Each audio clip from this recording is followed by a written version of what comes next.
ان کے خاندان کے ساتھ. 1985 میں پہلا اکاؤنٹ جو ظاہر کر رہا ہے سوئس سیکرٹ ان کے بیٹوں کے نام پہ 85 میں، کچھ اندازہ آپ کو ہے کہ اس وقت ان کی عمریں کیا تھیں؟ کیا واقعی ارننگ پوزیشن میں تھے، اسٹوڈنٹ لائف میں تھے؟ اکبر اس وقت بزنس کر رہے تھے 85 میں، اور 86 میں یہ سارے بھائی بزنس میں تھے. میں نے آپ کو اس کی تفصیل بھی بتا دی. پھر یہ پاکستان آئے، انہوں نے ایک پیپسی کا جو پلانٹ جو ڈوب چکا تھا، بینکرپٹ تھا، دیوالیہ ہو چکا تھا، وہ انہوں نے خریدا. یہ ایک ان پاپولر برانڈ تھا، انہوں نے محنت کر کے اس کو چلایا اور مقابل کمپنیوں سے کے مقابلے میں بہت زیادہ کامیاب رہا. پھر انہوں نے ایک شوگر مل لگائی. شوگر مل آپ کو پتا ہے لون لے کے لگائی جاتی ہے. پھر ٹیکسٹائل کے بزنس میں گئے، پھر اور بزنس بھی کیے. ٹھیک ہے. 3 حکومتوں نے ان کے اکاؤنٹس چیک کیے. کون کون سے؟ مشرف حکومت نے، زرداری حکومت نے، بے نظیر حکومت نے. بے نظیر رہی نا وزیر اعظم، پھر زرداری صاحب صدر رہے. جی جی. تو ملا کیا؟ کچھ ملا ان کے اکاؤنٹ سے؟ اگر ملا ہوتا تو کوئی کارروائی بھی ہوتی نا. ٹھیک ہے. جن اکاؤنٹ نہیں، مشرف نے تو ایک سٹیج پہ ہمایوں کو وزیر اعظم بنانے کا فیصلہ کیا، یہ ملا تھا. اچھا، تو ہارون صاحب جو ڈیٹیلز اس اکاؤنٹ کے حوالے سے 85 86 کے حوالے سے آ رہی ہیں، اس میں کچھ دوسرے ملکوں کی فنڈنگ کے حوالے سے بات آ رہی ہے، یہ کچھ آپ بتا سکتے ہیں یہ پروسیس کس طرح سے ہوتا ہے؟ ایک تو یہ ہے نا کہ ایجنسیاں پیسے رکھتی ہیں. ہاں، انٹیلیجنس ایجنسیاں پیسے، مثلا ایران کا ایک بینک ہے ملت بینک، اس کے پیسے ہیں. ہاں، جس پابندیوں کا بھی ابھی ٹھیک ہے نا، پابندیاں ہیں تو ممکن انہوں نے یہ آپشن نکالا ہو کہ وہ پیسے وہاں رکھے جائیں. دنیا بھر کے لوگ پیسے وہاں رکھتے ہیں. ایجنسیاں یا پھر اس کی اوورسی کیا جاتا تھا. ریگن نے کہا تھا کہ CIA بھی اس کی نگرانی کرے، جہاں لوگ خود نگرانی کرتے تھے. ایک دلچسپ بات یہ ہے کہ رپاؤں کے لین دین سے جنرل اختر کا کوئی تعلق ہی نہیں تھا. ان پہ تو خیر کبھی الزام لگا ہی نہیں. تو پھر کون تھا؟ بریگیڈیئر یوسف ڈیل کرتے تھے اس کو. میں نے بریگیڈیئر یوسف سے پوچھا جن کی کتاب ہے دا بیئر ٹریپ کہ پیسے کو کون ڈیل کرتا؟ ان کا میں ڈیل کرتا تھا. میں نے کہا کیسے؟ اس نے کہا مثال کے طور پہ ہم نقد آخری سال 87 میں $900 ملین سعودی عرب سے آئے تھے. اچھا. اسلحہ چین سے آتا تھا، خریداری چین سے کی جاتی تھی، فنڈنگ زیادہ سعودی عرب کرتا تھا، کچھ امریکہ کرتا تھا. بریگیڈیئر یوسف کو پاکستانی فوج کی تاریخ کے بہترین افسروں میں سے ایک مانا جاتا ہے. میں یہ بات دعوے کے ساتھ کہہ رہا ہوں، اس زمانے کے افسر زندہ ہیں، کوئی اس کی تردید کر دے. جنرل حمید گل صاحب نے مجھے بتایا اور لوگوں نے بتایا کہ وہ اس طرح کے آدمی تھے، اتنے بڑے آئیڈیلسٹ تھے کہ وہ ISI کے دفتر میں کھانا نہیں کھاتے تھے جہاں بہترین کھانا پکتا تھا. وہ کہتے تھے یہ جہاد کا پیسہ ہے، میں ان سے کھانا نہیں کھا سکتا. میں نے ان سے پوچھا، انہوں نے کہا یہ بات صحیح ہے. میں چائے پی لیتا تھا کہ میں رہ نہیں سکتا تھا، چائے کی تو 12 گھنٹے کام کرنا ہوتا تھا. میں اکیلا دفتر آتا تھا، خود گاڑی چلا کے اکیلا چلا کے جاتا تھا. گھر سے کھانا کھا کے آتا تھا، گھر جا کے کھانا کھاتا. جنیجو کو فون کیا جنرل حمید گل نے کہ وہ اس کو ریٹائر کر دیا، جو بڑی زیادتی کی گئی ہے اس کے ساتھ. اچھا. تو اس کے پاس تو کچھ بھی نہیں ہے، ایک پلاٹ ہی اس کو دے دیں. اس سے انہوں نے چھوٹا سا ایک بزنس کیا. میں نے ان سے پوچھا کیسے؟ نقد پیسے بھی دیتے تھے؟ کہاں دیتے تھے؟ مثال کے طور پر کسی محاذ جنگ پر دیکھیں نا، پاکستان کی سرحد پہ آ کر روس بیٹھا تھا اور اس کا ٹارگٹ گوادر تھا. انہوں نے کہا مثلا کسی محاذ جنگ پر جوتے تو ہیں، وردیاں تو ہیں، اناج کے پیسے نہیں ہیں، کم پڑ گئے. کوئی آسان تو نہیں ہے نا خفیہ گوریلا جنگ لڑنا. تو مثلا حکمت یار ہے، ربانی صاحب آئے، کوئی سیاف صاحب آئے، تو خاموشی سے ان کی گاڑی میں کچھ پیسے رکھ دیے جاتے تھے کہ نقد پیسوں کی بھی ضرورت ہوتی ہے، اور میں اس کو ڈیل کرتا تھا. اچھا. ان کتابیں لکھی ہے بیئر ٹریپ. لیکن ہارون صاحب حیران کن طور پہ یہ بات ہے کہ 1400 خاندان ہیں، ٹھیک ہے، ان میں صرف ایک ہی شخص کے خاندان کا نام آنا. میرا یہ خیال ہے کہ یہ جو خبر، جو یہ رپورٹ جاری کی گئی ہے، دیکھیے نا کچھ ایسی شخصیات ہیں ان کی طرف اشارے کیے گئے. نام کیوں نہیں لیا گیا؟ اب وہ کچھ لوگ کہہ رہے ہیں کہ عمران خان ہے. عمران خان تو کبھی پیسے ہوئے ہی نہیں اتنے. کچھ صحافتی لوگوں کی طرف بھی اشارہ آ رہا ہے کو ہو گئے. بھائی سب کے نام دیں نا، کچھ کے نام دینے کا کیا مطلب ہے؟ میرا خیال ہے کہ کچھ انفارمیشن اس میں نادرست ہے. بینک نے بھی تردید کی ہے، کچھ درست ہو سکتی ہے. یہ تو صاف نظر آتا ہے نا کسی پاکستانی جرنلسٹ نے فیڈ کیا. ہاں، ابھی 90% تو وہ بینک یہ دعویٰ کر رہا ہے یہ اکاؤنٹس ہمارے کلوز ہو چکے ہیں. 60% تو وہ کہتا ہے انہیں 15 میں. پیسے تو برطانیہ جا رہا ہے. برطانیہ میں 500 انڈینز ایسے ہیں جو مفرور قرار دیے گئے ہیں جن میں سے بیشتر بلینر ہیں، ان میں سے صرف ایک کا واپس کیا گیا۔ یورپ میں انویسٹمنٹ ہو رہی ہے۔ اچھا ہارون صاحب، یہ میں سیکرٹس کی بات نہیں کر رہی، سوشل میڈیا پہ تو جنرل کیانی صاحب کا نام بھی بڑا آ رہا ہے۔ جنرل کیانی صاحب مجھے بتائیے، مجھے ایک دن انہوں نے کہا کوئی بات تھی جس پہ وہ ناخوش تھے، کوئی خبر میں نے دی تھی، انہوں نے کہا یہ خبر نہیں تھی، بڑی زیادتی کی، مجھے انہوں نے فون کیا مل سکتے، میں گیا تو انہوں نے مجھے سوپ کہا یہ سوپ پی لیں، میں نے اس کا ایک چمچ پیا اور میں نے کہا میں نہیں پیتا، یہ مرچوں والا سوپ میں نہیں پیتا۔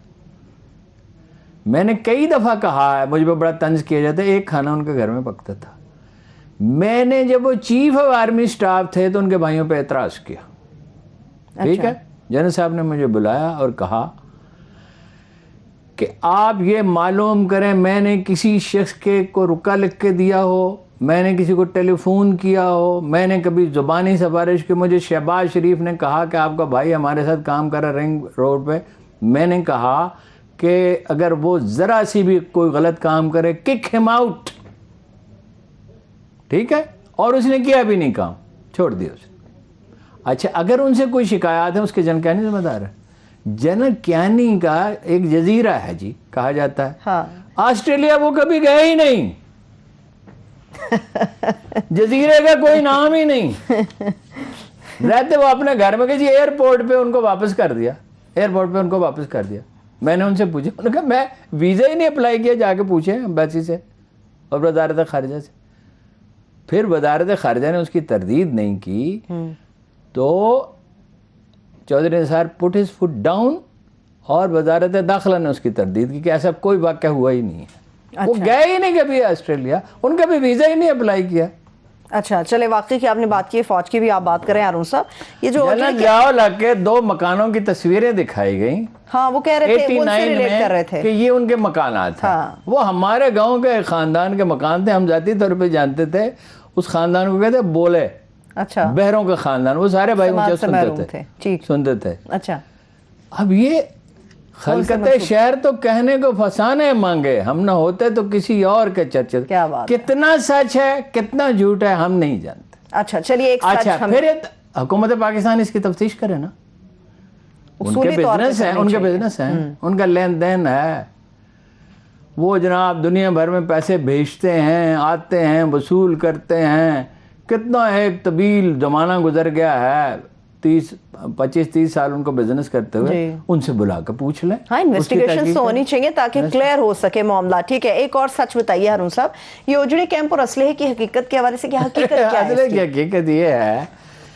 کہ جنرل اختر تو تھے ہی نہیں اس وقت، وہ تو chairman joint chief of staff committee تھے، آئی ایس آئی کے چیف تو جنرل حمید گل تھے، اور انہوں نے ریزائن کر دیا تھا، میری اخلاقی ذمہ داری۔ مسئلہ یہ تھا امریکہ اور روس نے صلح کر لی، روسیوں نے کہا واپس چلے جائیں گے، مجاہدین سے کہا گیا سیف پیسج دیں، حکمت یار سے میں نے پوچھا، انہوں نے کہا سیف پیسج، حکمت یار نے کہا میں اکیلا کیسے سیف پیسج دے سکتا ہوں، ہم تو معاہدے میں ویسے فریق بھی نہیں ہیں، ہم کیسے دے سکتے ہیں؟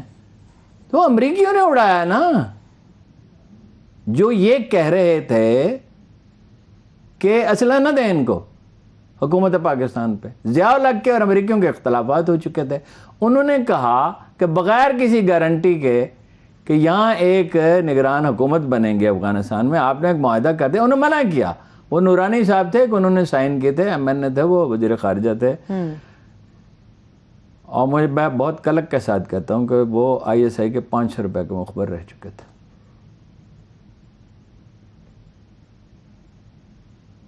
ٹھیک ہے، اور ضیاء الحق کی مرضی کے خلاف جنہوں نے اس پہ دستخط کیے، یہی اختلاف کی بنیادی وجہ تھی۔ ٹھیک ہے چلیے، اوجڑی کیمپ کا الزام کس پہ آتا ہے؟ کوئی تفتیش ہوئی اس کی؟ معاملہ تو ایسے ہی رہ گیا ہارون صاحب۔ نہیں تو جب تفتیش نہیں ہوتی تو آپ ایسے ہی کسی پہ الزام لگا، وہ اس پہ الزام لگایا گیا ایک میزائل انہوں نے بھیج دیا ہے اپنا جو جنرل فضل حق پہ، اور ان کو قتل کر دیا گیا، کبھی کسی نے اس کو ثبوت تو نہیں دیا۔ وہ ایران ایک میزائل پہنچا، اب افغانستان میں میزائل ہیں، فرض کیجئے 50 ہیں، 100 ہیں، 200 ہیں، سٹنگر میزائل تھے، تو وہ ایک آدمی، یہ ہو سکتا ہے وہ کسی طرح ایران پہنچ گیا، اس کے ذمہ دار کون ہے؟ افواہ ایک چیز ہے، الزام ایک چیز ہے، ثبوت اور حقیقت ایک الگ دوسری چیز ہے. ہارون صاحب مزید گفتگو کو آگے بڑھاتے ہیں. اس وقت نون لیگ کے رہنما ہیں اور یہ سینیٹر بھی رہے ہارون اختر صاحب, ہمیں وہ جوائن کر چکے ہیں. سر بےحد شکریہ آپ کے قیمتی وقت کے لیے. ہارون صاحب. جی ہارون خان صاحب, جی السلام علیکم. وعلیکم السلام. یہ کیا قصہ ہے جناب؟ ہارون صاحب, بات یہ ہے کہ یہ کچھ جرنلسٹ نے اکٹھے ہو کے کچھ لیکس کیے ہیں اور اس کے بارے میں میرے ایک بھائی کے پاس آئی تھی اور انہوں نے جواب میں یہی کہا کہ یہ بالکل غلط ہے, اس میں کوئی حقیقت نہیں ہے اور یہ کنجیکچرل ہے, مطلب ہے کہ لوگوں کی خواہشات پہ بیس ہو سکتی ہے, اسپیکولیٹو ہے. تو دیٹس اباؤٹ اٹ. اور اب مجھے یہ سمجھ نہیں آتا کہ آپ سے وہ کہتے ہیں, ایک اخبار کہتا ہے آپ سے بھی رابطہ کرنے کی کوشش کی, آپ نے جواب نہیں دیا. اکبر صاحب سے بھی رابطہ کرنے کی کوشش کی, انہیں بھی کچھ نہیں, ہمیں کچھ بھی نہیں آئی. اور کوئی ای میل آپ کو نہیں بھیجا گیا؟ مجھے کوئی ای میل نہیں بھیجا گیا, بالکل بھی. کوئی ٹیلی فون نہیں کیا گیا؟ کوئی ٹیلی فون نہیں کیا گیا.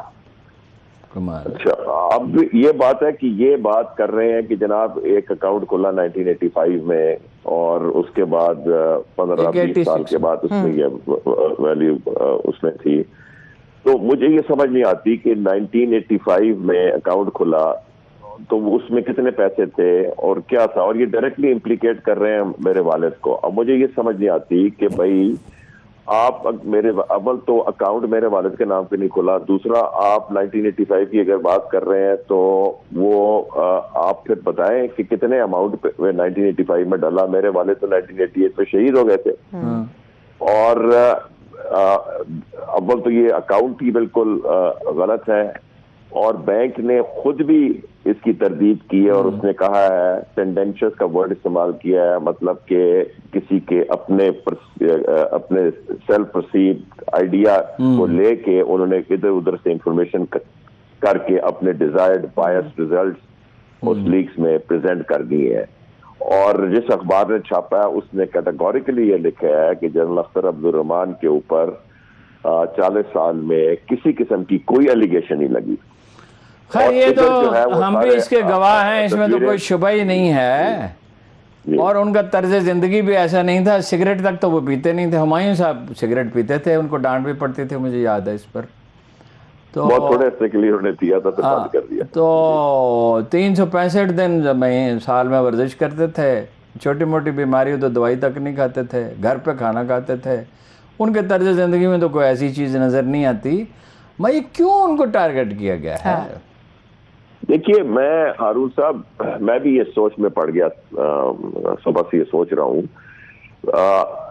آپ یہ دیکھیے نا, 1400 اکاؤنٹ پاکستان کے ڈومسائلڈ ایک طرف اور یہ ایک طرف, اور 24 گھنٹے میں صرف اس کے بارے میں بات کی جا رہی ہے. میں تو یہی کہہ سکتا ہوں کہ یہ بیسیکلی ٹارگیٹڈ تھا انٹیلیجنس ایجنسیز ایسی جنہوں نے کسی زمانے میں امریکن انٹیلیجنس ایجنسیز کے ساتھ مل کے کوئی بڑے کام کیے ہیں. اب آپ دیکھیے کولڈ وار دوبارہ شروع ہو رہی ہے. آپ یوکرین میں دیکھیں کیا حالات ہو رہے ہیں, یوکرین بالکل, اور تائیوان, جنوبی سمندر, ٹائمنگ آف دس لیگ, اور look at what they have focused on. مجھے تو یہ سمپلی ہماری انسٹیٹیوشن کو بیش کرنے کے لیے کیا گیا, بیکاز دیکھیے ہم کاروباری آدمی ہیں, ہم پاکستان آنے سے پہلے بھی پروفیشنلز تھے. میں نے ذاتی طور پہ پاکستان دنیا کی سب سے مشکل ڈگری ایکچوئل سائنس 23 سال کی عمر میں لی تھی, آج تک وہ ریکارڈ نہیں ٹوٹا. میرے بھائی ہمایوں بھی ایکچولی ہیں, باقی بھائی چارٹرڈ اکاؤنٹنٹس ہیں, ہم سب گین فلی امپلائڈ تھے, اپنے اپنے کریئر کے پیک پہ ہم پہنچے ہوئے تھے. اور ہمارے انہوں نے والد کا نام کیوں لیا, کس طرح, مجھے سمجھ نہیں آتی کہ جرنلسٹک ایتھکس کہاں گئیں. وہ کون سی ایتھکس ہیں کہ انہوں نے کہا کہ جی ایک اکاؤنٹ کھلا جس کا کچھ ان کو پتہ بھی نہیں. اور یہ بینک کی ڈسکلوجر انفارمیشن نہیں ہے. بینکس تو آج کل ہارون صاحب او ای سی ڈی کی ملٹی لیٹرل کنونشن کے بعد